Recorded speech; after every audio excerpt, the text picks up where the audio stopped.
This video, we're going to multiply fractions. This is like section 2.4 in the textbook. And we're going to look at problems that are similar to number 1, 3, 9, 13, 15, and 19.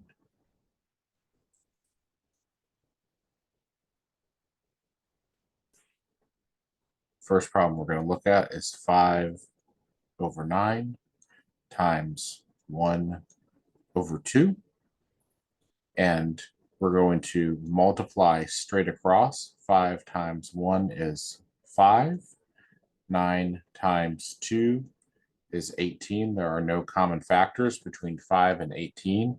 So it is in lowest terms already, and we're done. The next one we have is 9 over 7 times 1 over 5. 9 times 1 is 9. 7 times 5 is 35. There are no common factors between 9 and 35. So it's in simplest terms or lowest terms, and we're done. Now we're going to look at one that we can reduce before we multiply. 10 divided by 3 times 2 divided by 5. 5 goes into 5 one time. 5 goes into 10 two times. So that changes my problem into 2 over 3 times 2 over 1. 2 times 2 is 4. 3 times 1 is 3. There are no common factors anymore between 3 and 4. Excuse me, 4 and 3, so I'm done.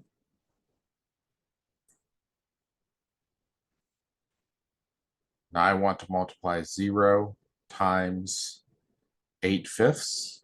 Remember that 0 times anything, even a fraction, is 0.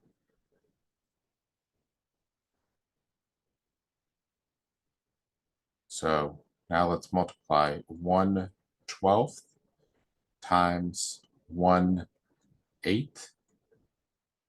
Can't cancel anything. We're just going to multiply straight across. 1 times 1 is 1. 12 times 8 is 96. For our last problem here, we have 4/5 times 8 over 15.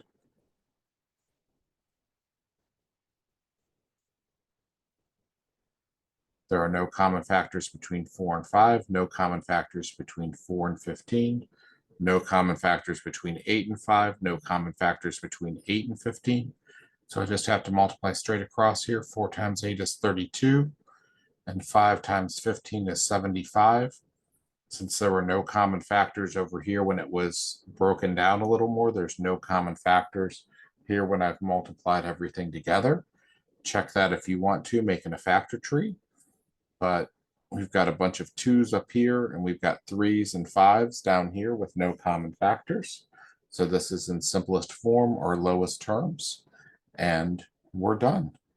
That's how you multiply fractions. Next time we'll come back and we'll not just multiply fractions, but we'll throw in some whole numbers and some mixed numbers into the multiplication process as well.